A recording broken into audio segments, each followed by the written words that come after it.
Hello, my Divisas! So for today's podcast, Nandito tayo sa Deficiency Street Food. Today kasama rin natin ang owner na si Sir Mac. And atin siyang interview for some CSR strategies. And well, malaman na rin natin yung background and yung informations or inspirations na kanyang business. And today po, Sir Mac. So, mag-start po tayo sa simple topic. so simula po high school. So, saan po nagaling yung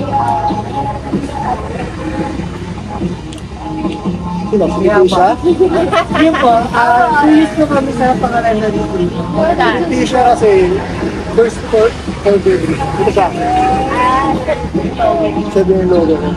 Kaya yung anak ko, baby lang nasty ko naman. First baby ko siya. Kaya nung hindi natin na pandemic days, sila yung lagi ng kasama. Kaya nag-araw-araw sila. One time lang nagkasakit siya. Tapos, pahinga siya. So, kumbaga, nakapokus ako sa kanya. Sino yung kasama ko sa buhay, nawala pa ako. So, nag-start ako na iyaw-iyaw, gano'n. Business sa labas. Eh, parang iisip ako ng idea na ano pa kayo yung pwede kong dalhin dito sa iba na nakikita ko, kinakainan ko sa mali. So nakita ko na, okay, nasa BTC nga ako, sobrang mahal ng pagkain. Lalabas pa kami ng tagig para lang makakuha ng murang pagkain na is ganito. Pero sa loob ng BTC sobrang mahal eh. Ito, mura. Dadalhin ko sa iba. Parang one time, nag-try lang ako natin mga 16 1 piraso. Hindi ko na-expect na mag-trending o mag-viral siya after 1 week. Parang maabot kami na sa isang araw, 300 plus na tao dito. Nagpila, yun. So sobrang nag-trending, sinabi ko, ay, ano to, parang hindi na siya good problem siya kumbaga sa akin. So maraming may gusto pa yung ganung style ng pagkain na i-value namin yung pera nyo. Mura pero masarap. So standard food na pagkain. Yun yung isa din sa nagustuhan ng kapagod.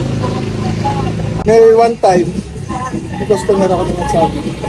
Boss, ito na yung ano mo. Napokas na dito. Dito ka na magiging okay. So parang baliwala ko muna siya. Pero nung time na sabi ko parang sinabi ng isang customer ko, dito na yung magiging buhay. Ngayon parang 6 years na ako. Sir naman, sa open hours, yung operation ng business. Monday to Saturday, 10 a.m. to hanggang kaya ko. Hanggang mga 11, gano'n. Kasi madalas mag-iinom ako. Mag-inom na ako. Pag mga 9, start na ako ng inuman. So, dadako na tayo sa questioning and answer portion. Yung pinaka-main goal ng ating podcast. To start po, ano po sa tingin ninyo yung dahilan kung bakit patok at binabalikan po yung tindahan nyo ng community display? Siguro yung sa presyo naman. Saka yung standard ng pagkain. Hindi namin tinitipid yung customer dahil sa gravy, yung ano. Tapos, yan, kami yung pinakamurang kainan na sisli. as a business owner po, paano po nakakatulong yung business para sa mga tao like sa affordable food po ba or nakakatulong naman sa nag-opportunity? Yan, kapag yan, summer, yung mga pamangkin ko minsan ko, sila yung magiging kasama ko dito. Bago dumating yung school year nila ulit na pinasok, pero na silang tambaon, bagong space supply, tapos at ano din, nakakaipon sila natututo sila kung paano maging empleyado ka lang. Na hindi madali yung buhay eh. Siguro, para pagdating ng time na sila na, alam mo na. yun naman yung goal natin. Nakatulong kahit pa paano. Next question po. So, day-to-day operations po na tindahan nyo, paano nyo sinisigurado na may positive impact sa community? Like yung flow namin. Alam na namin kung anong oras na pang gusto mo. Alam na namin kung yung mga order nila. Sa ulat na namin yung mga lumarating ako. For you po, ano po meaning ng pagiging compare sa Kasi yun yung magiging condition mo sa kanila. Para balik-balikan kami. Para ako parang napaka-jolly ng tao. Para hindi lang yung nakapokus ko sa kita. Pag nakapokus ka sa kita, substandard lang pag ikaw. Tipid yan. Ako kasi okay na pero madaan mong dahil tipid. Para magbabalik ka. Gusto mo, untian ko yan. Tipidin kita. Bale, for customer center kayo. Oo, kumbaga, kailangan natin silang alagaan. Po, tama po. Hindi ko priority yung income. Priority ko yung customer ko. Next question. Paano nyo po hinahandle yung mga challenges like kulang po yung stock, price increase, or unexpected problems? Siguro sa product increase, hindi ako nag-adjust eh. Kumbaga, nakapokus na kami yun na yung pinaka-presyo ko. Hindi ko siya kayang iangat. Medyo more or less lang tayo siguro sa magulad dati. Dito siya soft drinks. Ngayon, juice na lang. So, tapos meron pa rin silang pamalit. Kumbaga, hindi ko siya uulyan, hindi ko siya babawasan ng mga serving. Kasi, babawasan na rin ang customer. Yung mga ganun pa. Bale, dahil kayo po na tumulong ng reservation. Oo, dati kasi parang pabalik-balik ako sa palengke eh. Kasi gamit ko lang, nakamotor lang. Parang okay lang na pabalik-balik ako pumunta sa palengke para pulusyon live. Ngayon, one-stop shop na lang. Para lang masustain ko na yung pa rin ng presyo. Isang puntaan na lang. Kahit sabihin mo na punong-puno na yung Meron pa rin mo talaga kayong ginagawa. Oo. Enhancement or innovation para yung presyo and yung quality good product. lalo pa rin ng state of the If may kasama po sa tindahan, paano po kayo nagtitiwal para mag-improve po yung operation? Pagdating naman namin sa loob ng kusina. Kasi ako din yung owner, ako din yung nagtitip ng mga order o ano. Pagdating sa kusina, naka-prep na sila lahat. Meron na sila kanya-kanya station. May mga frying, may mga baking, lahat ng mga iniin. Kumbaga, naka-ready na kami sa loob. Tumatagal lang ang service pa sabay-sabay ang customer. Hindi na natin naiwasan namin. Minsan kasi lunch time, sabay-sabay yan. Maganda pa, dami pa naman po ng product. Oo, pero kaya pa naman. Kaya ko po rin talaga. Ito na ang alam ko ba na at ito lang ay Oo, kagabi, gano'n. Kasi nag-outing sila. Iisa ko, gano'n. Kumbaga, yung may iwasan yung mga biglang lakad, yung mga may ano na lang doon. Ito, sabi ng customer, kung kami pasensya dahil matagal kasi solo mo lang, gano'n. Kailangan masapin mo muna yung customer na. Siyempre. Dahil sila yung mag-aantay, kaya ko mag-aantay. Kaya ako yung magluluto. Kailangan natin yung priority mo yung customer. Ang okay lang ka, pag hindi. Pero ito magagawa, kung aalis sila, When it comes po sa decision sa ano po yung mas priority? Profit, yung daily budgeting po, or yung long-term stability? Sa akin yung long term eh. Like, kasi kanina, ito ngayon parang 6 years pa ako sa Friday. Nakasurvive ako din sa lahat ng struggle ng mga business owner. Pagkas ng presyo, lahat ng delay. Sabi ko, kaya ko pa siya riyan. Although kahit sabihin natin, maliit lang yung income na sa papasok, yung profit. At least, andito pa ako. Kaya ko pa siya ilaban, kumbaga. Pumapalag pa ako din sa sitwasyon na hindi ako magsasara.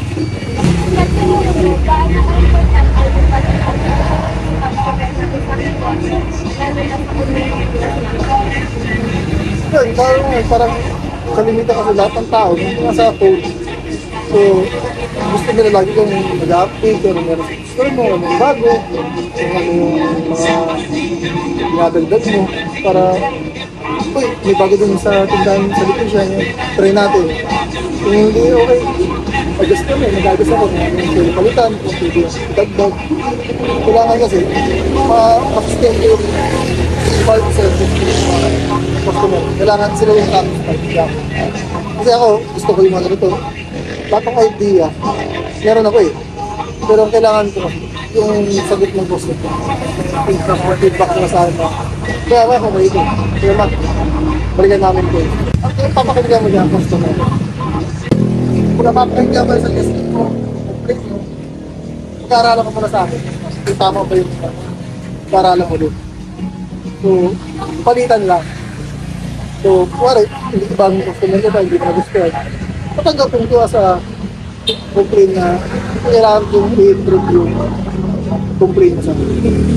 Hindi ko siya gagawin hindi ko siya gagawin yung ano, hindi sasama yung loob ko din. Kasi yun yung ano, feedback mo rin sa akin. So, kailangan ko, ba't ganito ito, pati hindi na gusto. So, adjust ako ngayon. Babalikan ko siya. So, pagbalik niya dito, Mamimit niyo po yung gusto niyo. o yung lasa, gusto yung service, kailangan silang alagaan. Why do you think na importante po na yung small business na kaya po ng sa inyo ay may care po sa Yun, katulad ako, para hindi nga gano'ng kalaki yan yung tinigil ng Galfamre, bali ko ng pasok. Pero pag may sumusobra ako sa war, may mga cater ako, may mga sobra, yun, narinig ako dito saan, yun, yung pwede-bigay, libreng magpagkain, kung ano pwede kong i-donate sa labas na alam ko kailangan ng iba. Sabi nga, mahirap maging madamo kasi subukan mo maging gamutan. So sabi ko, ako, kung ano yung sobra, bigay ko. Kasi kung baka sayang yan, kung tatabi ko yun. Pabigay mo lang natin. Yun lang. Kaya po, pag ano, may sobra naman ako. Papa-community kami yung pantry, igot-igot kami sa Aroliva, bigyan namin ng mga frontliner, gano'n. Kasi sabi ko, masaya tumulong na kahit sabihin mo, ganito lang yung business. Pero ano eh, ang lawag sa bibig na pinagpagulang ko yan Kasi ang balik na sa'yo kahit thank you lang, salamat. Simpleng ngiti lang naman na inabutan mo yung taong dito, yung taong hindi kayang bilhin yung pagkain. But sa akin, kalimitan ngayon, tiyatawa nila, pero vlogger ka gano'n. Sabi ko, hindi po, sobrang ko lang yan. Kumbaga, nag-take video kami na ngayon. Nag-video lang mga, pero hindi siya profit ko na video, na vlog. Pinapakita lang namin na, kahit ganito lang kami na, small business owner, kung mga tropa-tropa lang, makakatulong kami sa community.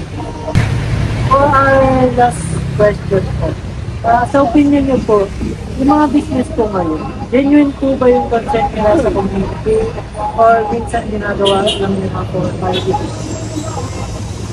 Hindi ko siyang masabi na bias.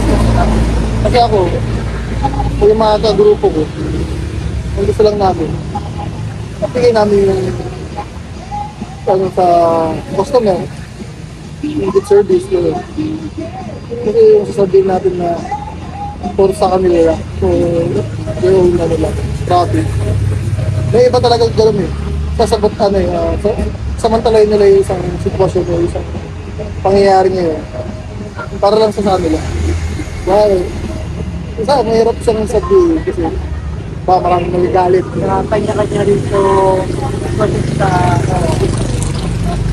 So, tulad kami, hindi naman ako malaking business. Pero, mali ko na, tumutulong pa kami. So, okay na ba? Isang araw lang naman namin. Sila kasi, super meron din silang pamilya. So, hindi natin alam kung paano yung market nila. paano yung scatter. Pero hindi natin kasi may iwasan yung dito. Sobrang hirap ng buhay. Lahat ng pwede mo gawin para sa business mo, sa buhay, gagawin mo. So, thank you po for that answers po. So yun, thank you so much for letting us and thank you rin po sa food. Ayun nga na. Ganda ng plating. Thank you po. Wait lang, last pa. Baka may dito pa kayo sa Yeah, bakit gusto mo? Tinigilan ko yung daliri ko eh. Okay na yan, okay na. Okay naman. Thank you so much. Thank you so much po and sana po mas maganda pa po yung business. Thank you. Kaya pa yan, kaya ko pa mag-luto. Sobrang ganda Kaya naman po sa pagkain. Sabi mo niya, Guys, mag-promotion na lang din. yes. Nakikinig po kayo sa LBC warehouse sa Miguel pa lang. ano pala, along shortcut palabas ng Palaligayo. And nakikita nyo naman yung ano ni Sir Mac. Ay, logo naman po sa labas na.